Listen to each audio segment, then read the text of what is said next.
دیا ہے کہ آصف علی زرداری صاحب حکمرانوں کے دمادوں کے چیئرمین اور میں ان کا جنرل سیکرٹری ہوں. یہ کون سی جماعت ہے یہ بتا دیں آپ. بھائی جنہوں نے یہ جماعت بنائی ہوئی ان سے پوچھو اور ان کو کہو کہ اگر کوئی جماعت ہے تو اس کو ای سی پی میں اور ادھر ادھر رجسٹر کرا لینا اب تاکہ لوگوں کو بھی پتا ہو میڈم کون سی جماعت. کیپٹن صاحب یہاں پر بھی چیئرمین شپ پیپلز پارٹی کو دے گئے ہیں. کیا ہوا؟ چیئرمین یہاں بھی پیپلز پارٹی کو دے دیا کیپٹن صاحب نے. جو یہ والی چیئرمین شپ ہے نا اس میں ایج فیکٹر شامل ہے.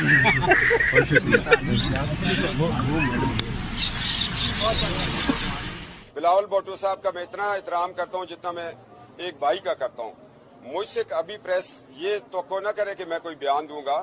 ان کے والد جو ہیں میں ان کا بھی احترام کرتا ہوں اس لیے کہ وہ ہمارے تاحیات دامادوں کے چیئرمین بھی ہماری یونین کے اور میں جنرل سیکرٹری ہوں.